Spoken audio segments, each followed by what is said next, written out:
अस्सलाम वालेकुम नाज़रीन, मेरा नाम शुएब सादिक और आप देख रहे हैं पोस्ट पाकिस्तान। आयशा जट्टी के केस में आज जिस तरीके से रजब भट्ट पेश होते हैं वो हमने देखा कि रजब भट्ट के साथ प्रोटोकॉल वैसे का वैसा था, बल्कि कुछ लोग एक्स्ट्रा भी थे, जो मुलाजमीन थे पुलिस के वो एक्स्ट्रा भी थे। तो जिस तरीके से आयशा जट्टी के जो वकील साहब हैं उन्होंने एक एप्लीकेशन दी थी कि रजब भट्ट का जो है वो 25 आर्टिकल के तहत जो है इनकी जो प्रोटोकॉल है वो खत्म कर दिया जाए। और ये प्रोटोकॉल क्यों दिया जा रहा है? पाकिस्तान में इक्वलिटी होनी चाहिए, क्या यूट्यूबर्स जो है वो कानून से बालातर है, टिकटॉकर जो है वो कानून से बालातर है। ये एप्लीकेशन जो है वो दी जाती है, लेकिन इस एप्लीकेशन के ऊपर कोई रद्द-ए-अमल नहीं आया, कोई जो है कोई एक्शन नहीं लिया गया। वजह क्या थी, ये इसके ऊपर भी बात करूंगा। और इसके साथ साथ जो है वो आज मैं ये बताऊंगा कि 2 घंटे तक लगातार दलाइल होते रहे और ये दलाइल जो है वो किस हद तक पलड़ा जो है वो जाने वाला है और नेक्स्ट पेशी कब जो है वो दी गई है और इस केस में होने क्या जा रहा है, ये सारी चीजें मैं आपको इसी व्लॉग के अंदर बताऊंगा। सबसे पहली बात तो ये है कि कुछ लोग ये समझ रहे थे कि ये मुकदमा बहुत हल्का है, लाइट है और इस मुकदमे में ऐसा कुछ भी नहीं होगा, ये जो सब कुछ हो रहा है। लेकिन मैं आपको एक चीज बताता जाऊं कि मुकदमा जो है वो मैं समझता हूं कि भारी होगा और यकीनन जो है इसमें जो इन्वेस्टिगेशन तब्दील हुई है या इसके साथ साथ जो है इस मुकदमे को अब बिगड़े हुए मुकदमे को सीधा किया जा रहा है, तो समझ लें कि कुछ ना कुछ होने वाला है और ये मुकदमा इंतहाई मुश्किल हो सकता है। और ये मुकदमे में जो 4 इनके जो वो है जिसके अंदर जो 4 मुल्ज़मान जो हैं ये समझ लें कि पेश हुए, इनके साथ कोई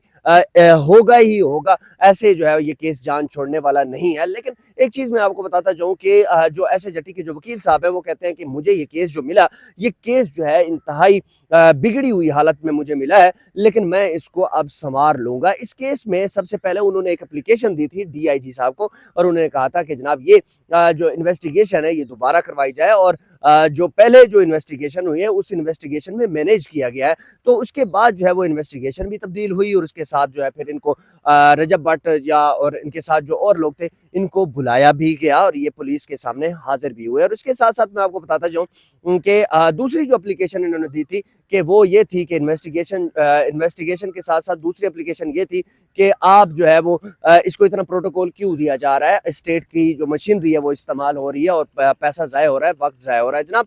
ये 2 चीज़ें इन्होंने की थी और यकीनन एक हद में तो ये कामयाब हो गए थे, दूसरी हद में ये कामयाब नहीं हुए। उसकी वजह मैं बताऊं क्योंकि पाकिस्तान का एक नंबर 1 यूट्यूबर है और उसको कुछ हो जाता है अदालत के अंदर या कोई मसला मसाइल हो जाता है तो इस चीज़ का जिम्मेदार कौन होगा। और मैंने आपको पहले ही ये बात कही थी कि रजब भट्ट के वकील को ये एप्लीकेशन देनी चाहिए कि ये जनाब अगर ये प्रोटोकॉल जो है वो वापस हो रहा है तो ये प्रोटोकॉल किसने वापस करवाया है, इस प्रोटोकॉल की वापसी पर जिन लोगों ने प्रोटोकॉल वापसी करवाई है उनके ऊपर एप्लीकेशन होनी चाहिए और ये चीज़ जो है बतानी चाहिए कि जनाब कि अगर इनको कुछ होता है, मिसाल के तौर पर रजब भट्ट के ऊपर कुछ हो जाता है तो जिम्मेदार जो है वो आयशा जट्टी और उनके वकील साहब होंगे। ये सारी चीज़ें इनको होनी चाहिए। जनाब आज की जो प्रोसीडिंग है, पहले हमने देखा कि राना जो है वो मजदूर साहब जो है वो वहां पर पेश होते रहे और उस पेशी के अंदर जो है वो वकील आपस में एक दूसरे के साथ मुंहमारी भी हुई। हमने देखा कि एक दूसरे के साथ जो है वो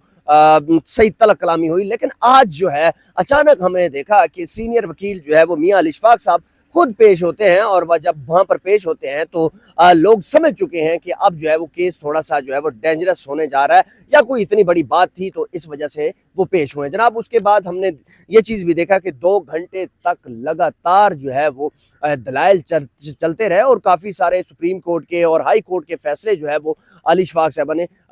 जज साहब के सामने रखे। और इसके साथ साथ जो है वो हमने देखा कि उन्होंने जो है वो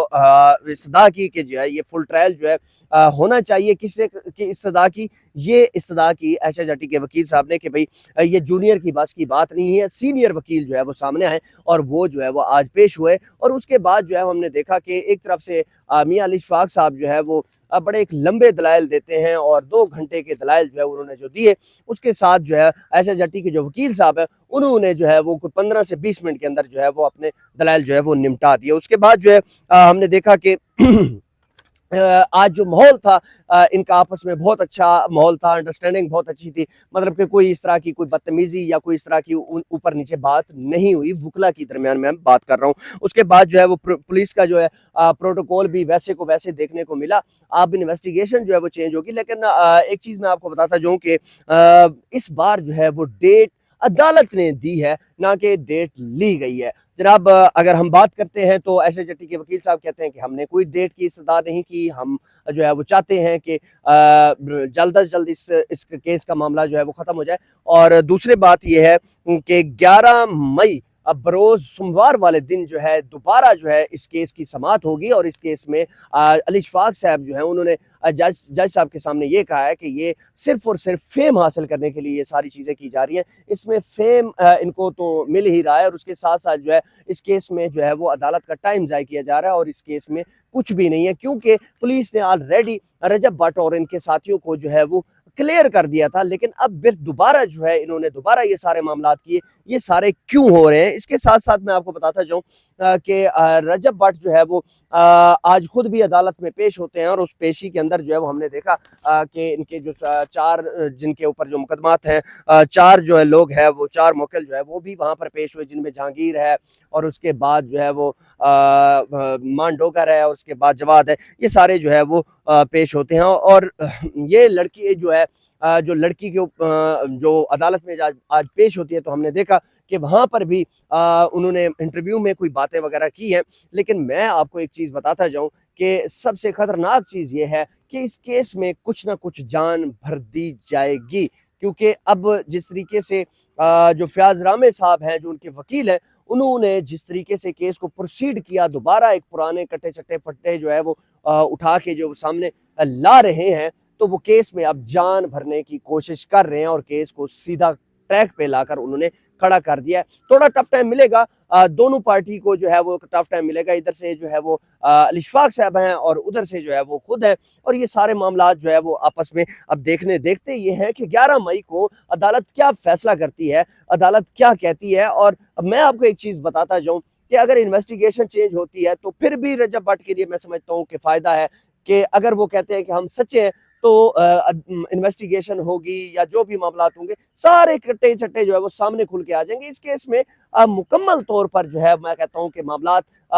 इन्वेस्टिगेशन जो भी है, ये सारी चीज़ें होनी चाहिए और जो रिजल्ट है वो दोनों पार्टियों को मानना चाहिए। अगर रिजल्ट दोनों पार्टियां नहीं मानती तो समझ लें कि फिर डिफेक्ट्स है। अगर मिसाल के तौर पर ऐशा जट्टी की बात करें तो वो अगर उनके खिलाफ फैसला आता है तो वो भी इसको बड़े दिल से फिर तस्लीम करें, अगर इनके खिलाफ फैसला आता है तो ये भी बड़े दिल से जो है वो इसको तस्लीम करें। अगर ऐसा नहीं किया जाएगा तो फिर समझ लें कि फिर दोबारा अदालत का वक्त ज़ाया होगा और इसके बाद इनके पास ऑप्शन है जी हाई कोर्ट, फिर सुप्रीम कोर्ट, फिर वहाँ पर जाएंगे, फिर सारे मामलात देखने को मिलेंगे। और यकीनन मैं समझता हूँ कि अगर इस केस को जितना लंबा लटकाया जाएगा तो ये अदालत का टाइम फ्रेम जो है वो ज़ाय हो रहा है और टाइम जो है वो इंतहाई कीमती है। और इस टाइम में जो है वो किसी और लोगों के केस जो है ना वो भी लगे होते हैं, वो भी सुने जा सकते हैं। जज साहब जो है उन केसों को भी सुन सकते हैं। आप इस केस के बारे में क्या कहना चाहते हैं, कमेंट सेक्शन में लाजमी बताइएगा। आपका बहुत शुक्रिया। अल्लाह हाफिज़।